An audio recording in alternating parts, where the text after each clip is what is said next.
If you heard faint crying in the middle of the savannah, would you stop and look? That was the moment Eli Foster froze, his lens halfway to his eye. He had come to Kenya not for wildlife, but for quiet and escape from the noise of grief. After losing his wife of 32 years, the silence felt safer than people. Eli was a renowned photojournalist, but he hadn't picked up his camera in months. Since her passing, he had avoided crowds, stories, even family. The African plains offered him stillness, routine, and distance from everything that reminded him of her. Each sunrise, he walked the same dirt trail near the reserve's edge. That morning the wind was sharp and the sky clouded with dust. As he adjusted his settings, he heard it again, a high-pitched, stuttering cry coming from the acacia trees. At first he thought it was a bird injured or caught, but the sound had a rhythm to it, like a call for help. Eli stepped off the trail, boots crunching against dry twigs and thorns. He moved slowly, every instinct honed from years in war zones and disaster sites. The sound grew louder, more desperate. Just beyond a fallen log, something moved, small, golden, and trembling.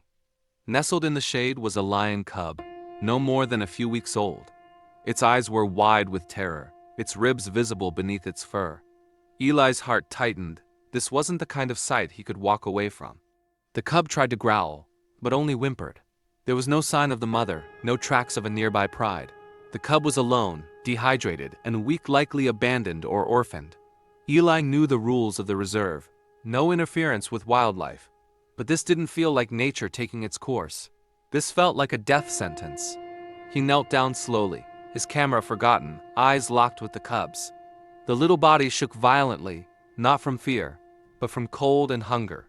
In that moment, Eli wasn't a photographer or a tourist, he was just a man who had lost too much already. Something inside him cracked open. He reached into his satchel and pulled out a water bottle, tipping the cap into his hand. The cub didn't resist, licking the droplets from his fingers with trembling effort. Eli looked around, half expecting the mother to charge out of the bush, but there was only wind, dust, and silence. Time slowed. The sky darkened slightly as clouds gathered above the trees. Eli knew he had to make a choice, report the sighting and walk away, or do something that could get him expelled from the reserve. His hands shook as he reached for his satellite phone. Before he could dial, the cub let out a soft, broken mewl and tried to stand, collapsing instantly. Eli stared at the fragile creature, a surge of protectiveness overtaking him. He had once held his dying wife in his arms, helpless to save her. He wasn't ready to feel that again. Eli hesitated with the phone still in his hand, staring down at the cub struggling to lift its head. There were strict rules in place. Photographers were not allowed to interfere under any circumstance. But the idea of leaving this tiny life behind twisted something deep in his chest. For the first time in years, his instincts screamed louder than his grief. He slid the phone back into his bag and carefully unwrapped a scarf, placing it over the cub's frail body. The little lion didn't resist, just curled tighter into the warmth and let out a long, exhausted breath. Eli's hands moved automatically, checking for wounds, brushing away flies. It reminded him of dressing his wife's arms when the chemo made her skin break. He looked around once more, half hoping a ranger would appear and make the decision for him, but no one came. The savannah stretched silent and endless in every direction. Eli knew that if he didn't act soon, the cub would not survive another night in the cold. Against everything he'd been trained to do, he gently lifted the animal into his arms. Its body was lighter than he expected, terrifyingly so. He could feel every bone, every breath. The cub didn't cry this time. It simply rested its head against his chest like it had already surrendered. Carrying the cub back was like walking through a memory he hadn't meant to revisit. Every step reminded him of hospital corridors, of quiet beeping monitors, of holding someone you love without knowing if they'll make it. But this time, there was a chance to rewrite the ending. Back at his tent, Eli wrapped the cub in towels and placed it gently in a duffel bag lined with clothes. He avoided the main road, knowing the rangers did random patrols. He had always followed the rules before, but this wasn't about rules anymore. It was about doing what he couldn't do for his wife, saving something. The nearest veterinary outpost was over an hour away, and he wasn't sure the cub would last that long. As he started the jeep, the animal let out a small, dry cough that sounded too much like a human child. That single sound nearly broke him. He floored the accelerator and didn't look back. Along the bumpy road, Eli kept glancing at the cub. speaking softly to it without realizing. "Stay with me. Just a little longer. You're not alone anymore." The wind howled outside the windows, but inside the cab, something warm had started to return to his voice. A flicker of hope. He arrived at the outpost with dust in his hair and sweat soaking his shirt. A young vet came running out, eyes widening as she saw what he carried. "Where did you find it?" she asked. Eli hesitated, unsure whether to lie or risk the consequences. But the cub whimpered again, and the truth came out. After a long pause, the vet nodded and took the bundle from his arms. "You did the right thing," she said, without asking anything else. Eli sat on the ground outside, breathing hard, tears sliding down his weathered face. He didn't know what would happen next, but he knew he couldn't walk away anymore. The cub was placed on a heated pad inside the clinic, barely moving, its tiny chest rising in shallow intervals. The vet, Dr. Amina, worked quickly hydration shots, antibiotics, gentle massaging of its stiff limbs. Eli stood behind the glass, his fists clenched, helpless again, just like in the hospital years ago. But this time, there was someone fighting beside him. For 3 days, Eli never left the outpost, sleeping in a chair, eating only when reminded. Dr. Amina kept him updated, and though the cub was still critical, she saw signs of strength returning. On the 4th morning, the cub finally lifted its head and looked directly at Eli. Something passed between them. Recognition, maybe even trust. The staff began calling the cub Moyo, which means heart in Swahili. Eli found himself repeating the name under his breath, like a prayer. He helped feed Moyo with a syringe, cleaned his paws, and even hummed while holding him. Every moment brought flashes of old memories, but now they were laced with something different, a sense of purpose. As Moyo regained energy, he began to follow Eli's voice, even trying to stand when he entered the room. The first time he succeeded, wobbling on his tiny legs, Eli laughed out loud, a raw, unfamiliar sound that startled even him. Dr. Amina watched quietly, her expression soft. "He's fighting because you did." Word began to spread around the reserve about the cub and the foreigner who broke the rules. Some rangers were angry, others curious, but no one acted against him. One senior official visited the outpost to speak with Eli directly. After a long conversation, he left saying only, "Sometimes nature chooses its own guardians." Eli started documenting Moyo's recovery, not for publication, but for himself. The photos weren't staged or dramatic, just quiet moments of connection. A paw on his boot, a nap under his coat, the first steps outside. Through the lens, he wasn't escaping pain anymore.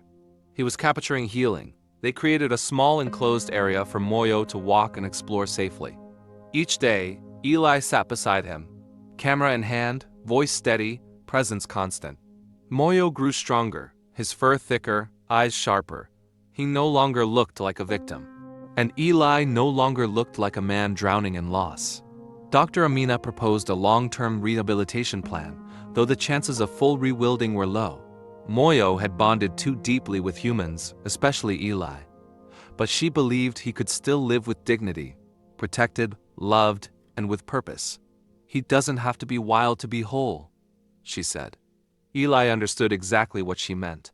One afternoon, while Eli was brushing Moyo's fur, a group of children from a nearby village came to visit. Moyo, once so fragile, walked toward them calmly and sat down. The children reached out carefully, eyes wide with wonder. Eli snapped a photo one he knew he would never sell, but would always keep.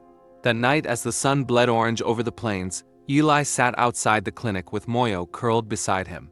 The cub rested his head on Eli's boot and sighed, completely at peace. For the first time in years, Eli didn't feel the need to run from tomorrow. Something inside him had shifted.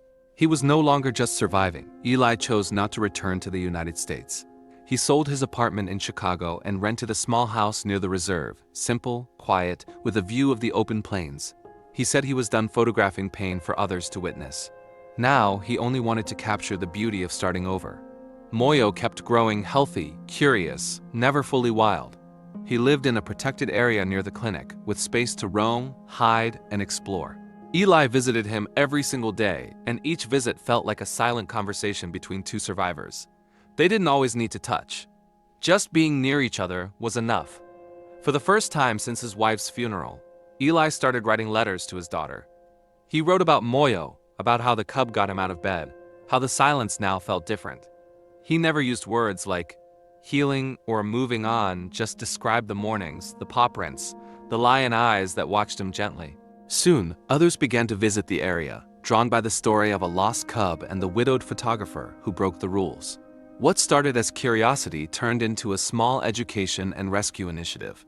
Local children came to learn about wildlife. Some even named rescued animals. Eli smiled quietly from behind the lens. Moyo became the face of the clinic. His image appeared on murals, shirts, flyers about animal protection. But to Eli, he was simply the friend who showed up when everything else had fallen apart. When people asked why he broke the rules, he always said, "Because I already knew what it felt like to lose someone." Eli built a photo exhibit called One Heart, filled with quiet moments of trust between humans and animals. The final image was Moyo sleeping beside his boot, bathed in evening light. Visitors cried, lingered, and often left inspired. Eli never gave interviews, he let the images do the talking, and they said more than words ever could. At night, Eli and Moyo still sat under the stars like they had that first week. No cage, no fear, just two souls who had lost everything and somehow found each other. Sometimes, Eli would speak out loud to his wife, telling her how stubborn the cub had been that day. He imagined her smiling. The clinic grew, funded by donations from people who had seen Eli's photos. More animals were rescued, more lives quietly saved. And through it all, Eli remained steady, grounded not as a hero, but as someone who had finally found solid ground beneath his feet. He never expected to stay, but life had other plans.